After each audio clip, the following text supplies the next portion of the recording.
sehat sekali. Ciri-ciri dari benih yang sudah siap ditanam ya di sini bisa kita lihat. Tanaman ini sudah daun. Kalau boleh tahu ini apa nih Pak Reja? Ya. Fungsinya untuk apa? Ini kita pakai obat siput karena di dalam ini kan karena lahan.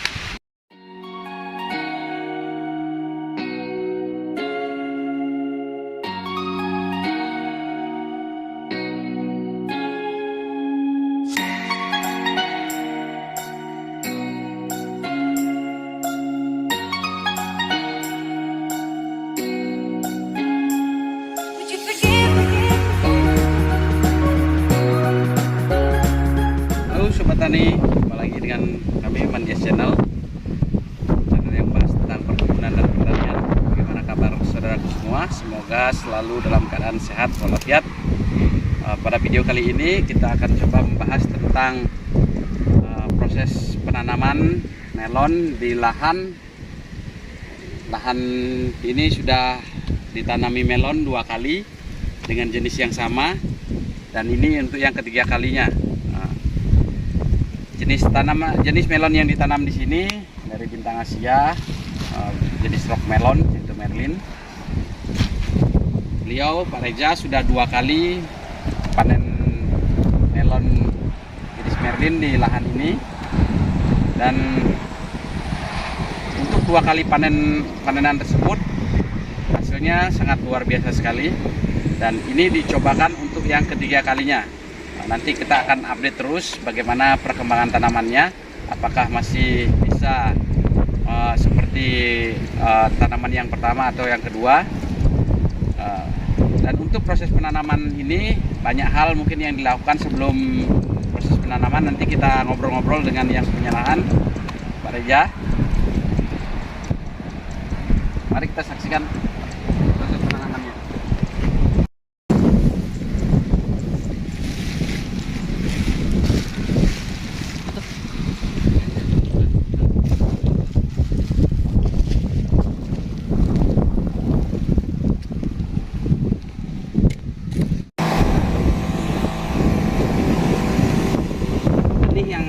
Sudah siap ditanam ini berusia kurang lebih 7 hari setelah semai. Sebelum benih ini ditanam, terlebih dahulu disiram agar nanti proses pencabutan dari media semai ini jadi lebih gampang dicabutnya. Jadi akarnya itu gak putus. Ini ada perlakuan pestisida nggak Pak Raja sebelum dipindah tanam? Sebelum pindah tanam kita pakai fungisida dulu untuk pencegahan daripada jamur. Karena sekarang musim hujan. Kebetulan kita tanam musim hujan.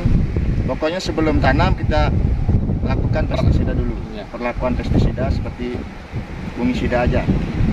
Tidak menggunakan insek atau lain-lain. Itu tadi proses perlakuan benih. Kemudian di sini lahan yang akan ditanami ini sebelum ditanami, ini kebasahannya ini cukup bagus, kelembabannya Pak Reja. Ya, karena sebelum tanam, karena ini kita basahkan dulu melalui irigasi drip supaya lubang-lubang tanam ini ada lembab, agak lembab. Kemudian di sini saya lihat ada bekas kapur nih. Nah, ini seperti yang saya contohkan yang kemarin di videokan yang kemarin itu kan, sebelum, karena ini lahan janda, kita kasih dolomit yang seperti kita nampak dulu udah pernah videokan itu, kita olah secara alami tapi dengan di lubang saja masing-masing. Jadi dolomitnya dikocorkan di lubang tanamnya ya. Dan itu proses pelubangan. Ya.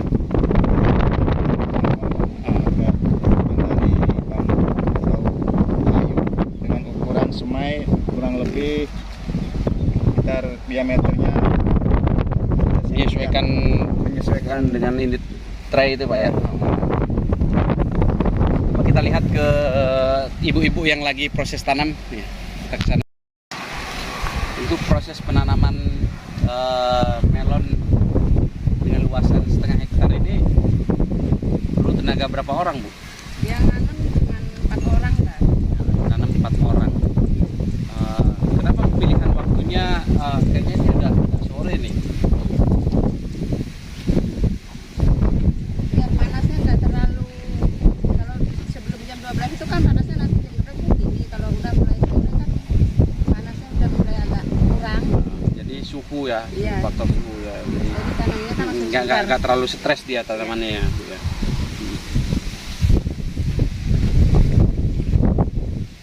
4 orang jam 9 tanamnya 2 jam aja udah selesai.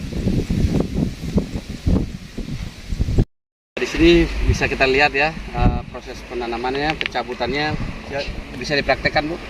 Nah, sangat mudah sekali ya. Jadi dari lubang tray ini sangat kalis sekali ininya. Kalau boleh tahu ini media semai yang digunakan ini apa Bu? Serabut kelapa. Serabut kelapa atau kokopit ya? Kokopit. Ada campuran lain nggak dari kokopit ini? Enggak, ini kokopit murni.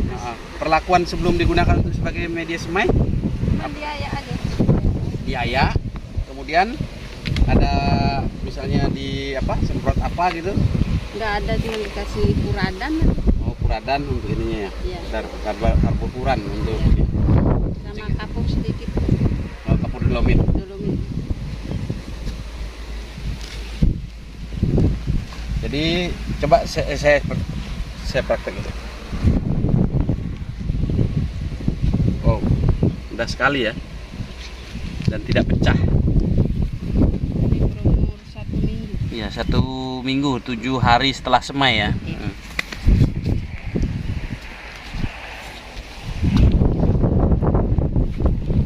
Kalau boleh tahu ini apa nih Pak Reza? Ya. Fungsinya untuk apa? Ini kita pakai bat siput karena di dalam ini kan karena lahan janda nih, setelah di sininya lahan 3 kali tanam ini, maka siput-siput yang ada di bawah musa itu banyak, sehingga setelah kita tanam kita taburkan ini namanya siput, kalau bahan aktifnya metal daydi. Khusus untuk pengendalian siput. Itu pengendalian siput. Siput atau istilah kita bekicot ya. Bekicot. Ini biasanya memang Kalau orang sini nyebutnya bekicot.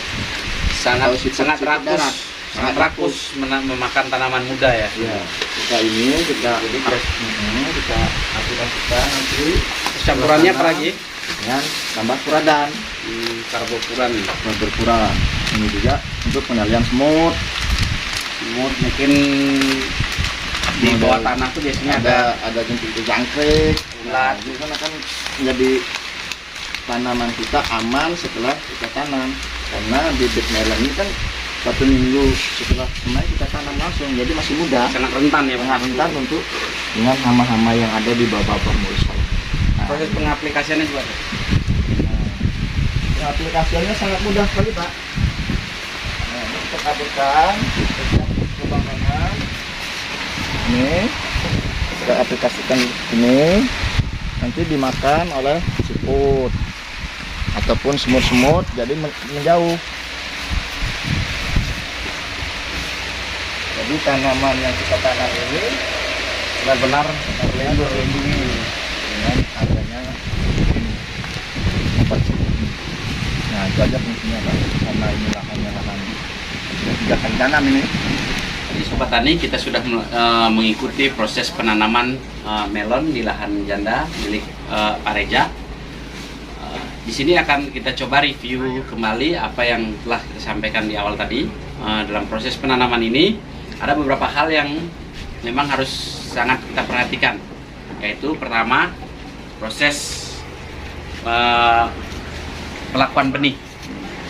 Di sini benihnya kita bisa lihat kondisinya sangat apa namanya ini ya, sudah mulai keluar.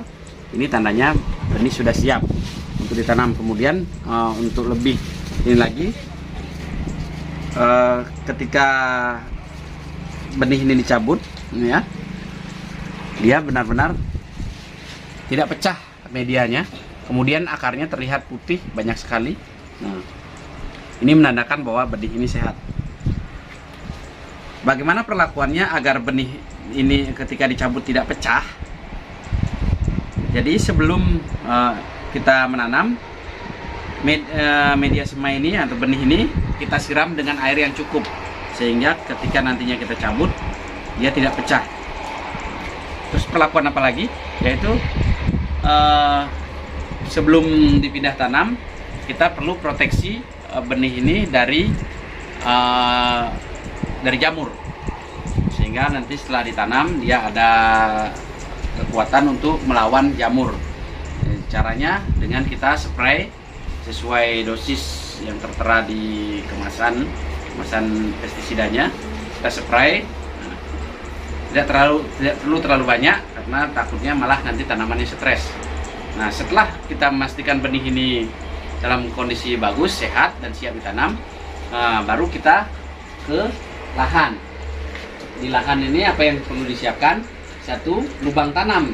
Nah, tempat benih ini nanti ditanam, kita pastikan lubang tanam itu dalam kondisi lembab atau basah, yaitu dengan cara melakukan pengairan melalui sistem drip tadi. Setelah lubang tanam tadi cukup basah, barulah kita berikan kapur melalui pengocoran. Harapannya dengan pemberian kapur tadi, pH tanah yang tadinya rendah bisa kemudian naik. Setelah pemberian kapur, baru kita melakukan penugalan atau tajuk, atau pembuatan lubang untuk penanaman. Lubang itu nanti kita sesuaikan dengan besarannya lubang tray ini atau media yang ini.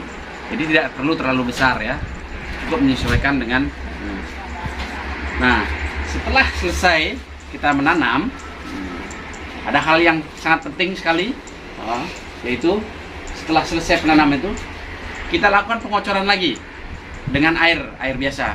Cukup dengan manual, tidak melalui tangki gendong. Tapi kalau tenaganya kurang bisa lakukan dengan melalui sistem drip tadi. Setelah semua basah, kemudian yang terakhir dilakukan adalah pemberian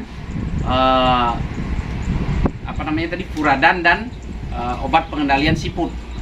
Karena di lahan seperti ini, di lahan bekas seperti ini, biasanya di bawah mulsa itu banyak sekali hama siput yang berkembang. Kadang dalam satu bedengan ini bisa puluhan bahkan bisa ratusan siput di bawahnya, sehingga itu sangat membahayakan tanaman.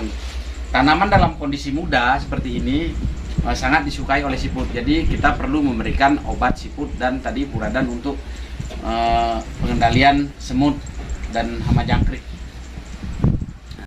Seperti apa yang Anda lihat sekarang, kondisi lahan ini memang lahan janda. Kalau istilah tannya lahan janda karena dia sudah beberapa kali ditanami. Tanaman pertama melon, tanaman kedua melon, dan yang ini yang ketiga kalinya tanam melon dengan jenis yang sama. Jadi memang biaya operasional yang dikeluarkan untuk tanaman ketiga ini bisa sangat jauh ya dari proses penanaman pertama. Karena ketika penanaman di awal kita biasanya semua itu pengadaan peralatan biasanya baru semua, dari kawat, kemudian ajaran, mulsa, olah tanah dan lain sebagainya.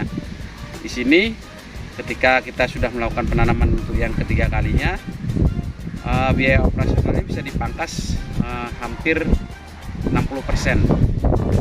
Jadi kalau tadinya per seperempat hektarnya kita mengeluarkan biaya kurang lebih 20 juta, dan bisa dipangkas 60%, berarti sekitar 12 juta. Jadi kita mungkin sekitar memerlukan dana sekitar 8 juta rupiah untuk per seperempat hektarnya. Itu bisa dirincikan benih yang benar-benar kita harus beli benih, kemudian tenaga kerja, ongkos tanam, kemudian nantinya pestisida dan pupuk, kemudian yang terakhir nanti tenaga kerja untuk biaya panen. Jadi benar-benar bisa biaya itu benar-benar bisa diirit lah hampir 60%. Demikian Demikian tadi Sobat Tani video kami kali ini. Semoga apa yang kami sampaikan dan bagikan bisa bermanfaat untuk Sobat Taniku semua. Jangan lupa like, komen, dan share. Bagi teman atau Sobat Taniku semua yang belum subscribe dulu. Jangan lupa juga tekan tombol loncengnya agar bisa mendapatkan notifikasi untuk setiap video kami selanjutnya. Terima kasih.